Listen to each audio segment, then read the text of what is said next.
जैसे बोले आप।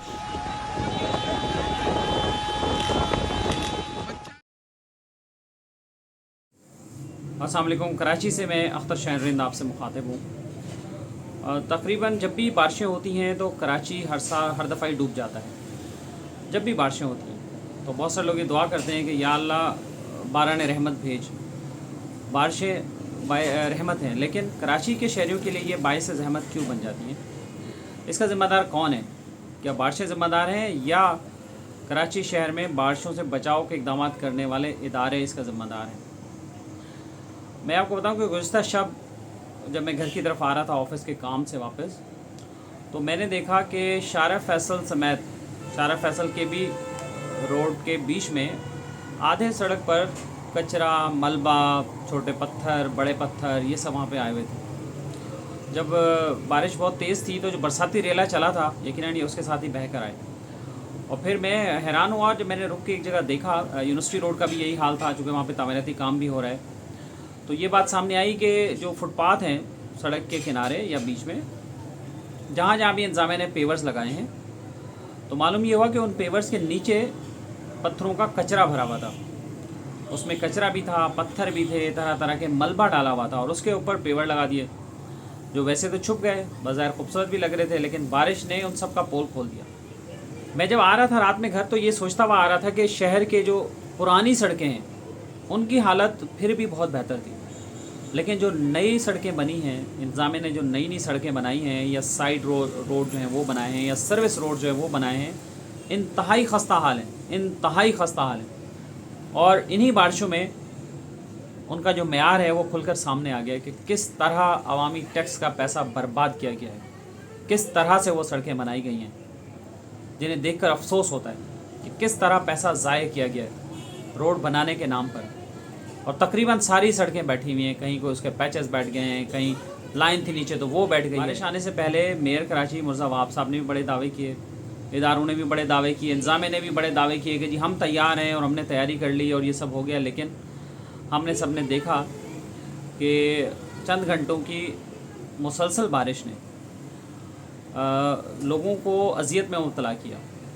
कई कई फुट तक पानी खड़ा रहा, फुटेजेस मौजूद थी, वीडियोस आपने भी देखी होंगी, सोशल मीडिया पर भी लोग डालते रहे वीडियोस कि बहुत सारी जगहों पर तो ऐसा लग रहा था जैसे 5-5 फुट तक पानी है, क्योंकि लोग जब उसमें चल रहे थे तो यहाँ तक पानी आ रहा था, उनके सीने तक पानी आ रहा था।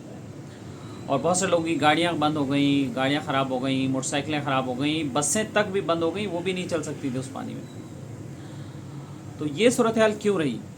हम कुछ जायज़ा लेते हैं, तकाबली जायज़ा। मैंने फिर इस पर रिसर्च भी की और सर्च भी किया कि ऐसा क्यों है, दुनिया के दीगर शहरों में क्या इतनी बारिश नहीं होती, और अगर वहाँ बारिश होती है तो क्या वहाँ भी यही सूरत हाल होती है? तो उससे जो इंकशाफ हुआ और जो मालूमात मिली वो मैं आज चाहता हूँ कि आपसे भी शेयर करूँ, क्योंकि आपके जहन में भी बहुत सारे सवाल आ रहे होंगे इस बारिश के हवाले से। कराची शहर में जो सूरत हाल थी उसकी बहुत ही मतलब ये सवाल तो हर एक के जहन में है ही ना कि बारिश तो कुदरती है, लेकिन कराची हर साल क्यों डूब जाता है? तो आइए इसका जवाब मिलकर ढूंढते हैं। पहला, कराची का हालिया मंजरनामा आपको बताता हूँ कि मंजरनामा है क्या।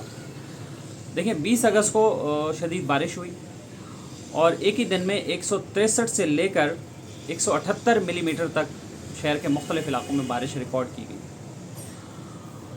जबकि जो मेयर कराची हैं उन्होंने इस बात का एतराफ़ किया या इस बात का ऐलान किया कि कराची जो है वो 40 मिलीमीटर तक बारिश बर्दाश्त कर सकता है, उसका जो ड्रेनेज का सिस्टम है एक वक्त में 40 मिलीमीटर बारिश तक। लेकिन उससे ज़्यादा बारिश हुई तो उसका नतीजा क्या निकला?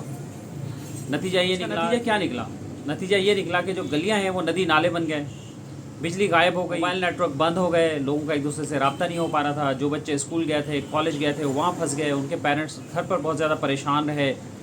और कई बच्चे जो हैं वो कॉलेजेस के भी रात गए तक घरों को पहुँचे, और कुछ तो रात को भी जो है वो बाहर ही रहे। जब भी बारिश होती है हर बारी यही खेल होता है। हुकूमत और बल्दियाती इदारे कहते हैं कि उन्होंने इंतजाम कर लिए, लेकिन कुछ भी इंतज़ाम नज़र नहीं आता। अब आपको बताऊँ कि दुनिया के जो मशहूर शहर हैं, दुनिया के शहरों से अगर हम मुआवजा करें तो सिंगापुर में सालाना जो बारिश होती है वो 2300 मिलीमीटर होती है, मगर वहाँ ऑन साइट डिटेंशन टैंक्स मौजूद हैं, लाजमी है, बल्कि उन्होंने लाजमी करार दिया हुआ है। और مرینا بیراج جیسا سسٹم 280 مکعب میٹر فی سیکنڈ پانی پمپ کر دیتا ہے، وہاں کا یہ سسٹم ہے۔ اچھا جی، ٹوکیو میں لے چلتے ہیں آپ کو۔ ٹوکیو میں جو سالانہ بارش ہے وہ 1500 ملی میٹر ہوتی ہے، اس سے بھی بلکہ زیادہ ہوتی ہے۔ تو وہ کیسے کرتے ہیں؟ وہاں انہوں نے زیر زمین ڈسچارج چینل بنائے ہوئے ہیں جہاں پر 200 مکعب میٹر فی سیکنڈ پانی نکالا جاتا ہے۔ اب آئیے ہانگ کانگ کی مثال لیجیے۔ ہانگ کانگ میں بارش 3000 ملی میٹر ہوتی ہے، سال میں 3000 ملی میٹر تک بھی ہو جاتی ہے، مگر وہاں نکاسی کا نظام بہت زبردست ہے، اور وہاں ڈیزائننگ ہی انہوں نے اس طرح کی ہے کہ جو پانی ہے وہ برساتی پانی وہ فوراً ہی اس کی نکاسی ہو جائے، اور انہوں نے اس کے لیے ہانگ کانگ میں ویسٹ ڈرینیج ٹنل جو ہے وہ بھی قائم کیا ہوا ہے۔ اچھا اب آئیے کراچی واپس۔ کراچی میں صرف 310 ملی میٹر سالانہ بارش ریکارڈ ہوتی ہے، لیکن پھر بھی کراچی مفلوج ہو جاتا ہے۔ کیوں؟ اس کی کیا وجہ ہے؟ جیسی بارش آتی ہے ہر طرف سے اموات کی خبریں آنا شروع ہو جاتی ہیں ہمارے پاس، کہیں دیوار گر جاتی ہے، کہیں کرنٹ لگ جاتا ہے، کہیں کوئی نالے میں گر کر مر جاتا ہے، کہیں کوئی گٹر میں ڈوب جاتا ہے، اور اس کے ساتھ ساتھ اور کیا ہوتا ہے؟ اور یہ ہوتا ہے کہ جو دہاڑی دار ہوتے ہیں وہ سب اپنے روزگار سے محروم ہو جاتے ہیں، اور اس کے ساتھ جو پراپرٹیز ہیں ان کا بہت سارا نقصان ہوتا ہے، عمارتوں کا نقصان ہوتا ہے، گاڑیوں کا نقصان ہوتا ہے، جس کی ذمہ داری کوئی بھی نہیں لیتا کبھی بھی، اور کوئی لینے کے لیے تیار نظر بھی نہیں آتا۔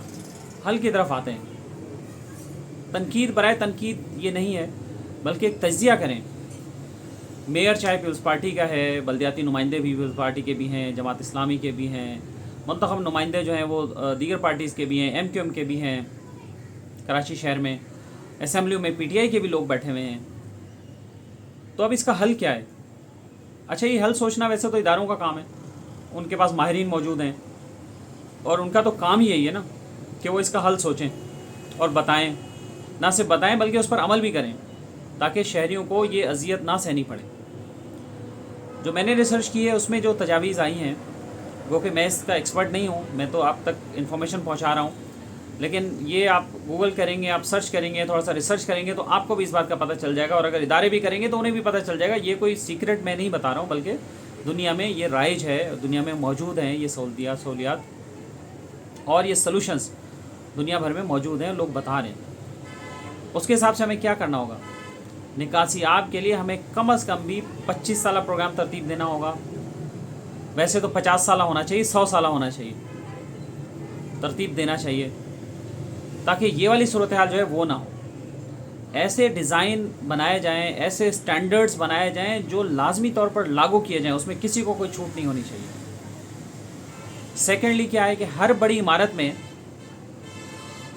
ڈیٹینشن ٹینکس ہونے چاہیے کہ برساتی پانی کو وہ وہیں پر اپنے پاس ریزرو کریں، اور بارش جذب کرنے والے سسٹمز ہونے چاہیے، جس میں ہمارے یہاں شہر میں انجیکٹنگ ویلز کا بھی ایک تصور جو ہے وہ یہاں موجود ہے۔ امان خان کاکا خیل ایک ایکسپرٹ ہیں، وہ یہ کام کر رہے ہیں، مختلف جگہوں پر انہوں نے کام کیا ہے کہ بارش کا جو پانی ہے وہ محفوظ کیا، مساجد کا پانی محفوظ کیا، اسے ری یوز کیا، نہ صرف ری یوز کیا بلکہ زیر زمین بھی پانی پہنچایا، جس سے جو واٹر ٹیبل ہے زمین کا وہ بھی بلند ہوا۔